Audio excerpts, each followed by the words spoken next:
Hello বাচ্চারা, আজকে আমরা এইচএসসির জন্য গুরুত্বপূর্ণ আরেকটা রিঅ্যারেঞ্জ নিয়ে কথা বলবো এবং এই রিঅ্যারেঞ্জটা একটা গল্পের উপর ভিত্তি করে। এই গল্পটার নাম হলো আলেকজান্ডার অ্যান্ড কিং পোরাস।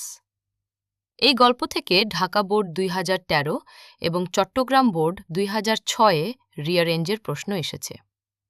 এখন পর্যন্ত 2বার এইচএসসি পরীক্ষায় এসেছে। সো চলো শুরু করা যাক।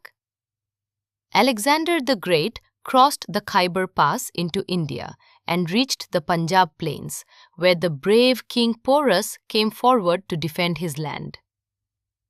মহাবীর আলেকজান্ডার খাইবার গিরিপথ অতিক্রম করে ভারতে প্রবেশ করেন এবং পাঞ্জাবের সমভূমিতে পৌঁছান, যেখানে সাহসী রাজা পুরুষোত্তম পুরুষ তার স্বদেশ রক্ষা করতে এগিয়ে আসেন।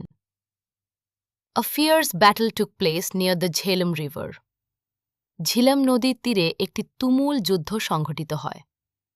Despite a brave fight, King Porus was defeated, wounded and taken prisoner. বীরত্বের সাথে লড়াই করা সত্ত্বেও রাজা পুরুষোত্তম পরাজিত ও আহত হন এবং তাকে বন্দী করা হয়। When brought before Alexander and asked how he wished to be treated, Porus boldly replied, "Like a king."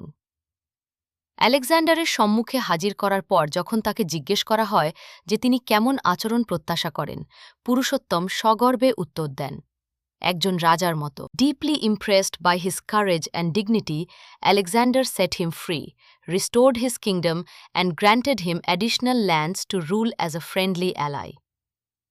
তার এই অসীম সাহসিকতা ও মর্যাদাবোধ দেখে আলেকজান্ডার গভীরভাবে মুগ্ধ হন। তিনি পুরুষোত্তম সসম্মানে মুক্তি দেন, তার সিংহাসন ফিরিয়ে দেন এবং একজন মিত্র হিসেবে শাসন করার জন্য তাকে আরও কিছু রাজ্য উপহার দেন। এই গল্পটা এতটুকুই। তোমরা যেটা করবা, আদানিস্টার ওয়েবসাইটে গিয়ে এই গল্পটা পড়ার পাশাপাশি এখন পর্যন্ত এইচএসসি পরীক্ষায় আসা সব রিঅ্যারেঞ্জের প্রশ্ন বেশি বেশি করে প্র্যাকটিস করবা। ভিডিওটার ডিসক্রিপশন ও কমেন্ট সেকশনে তুমি সব কিছুর লিঙ্ক পেয়ে যাবা।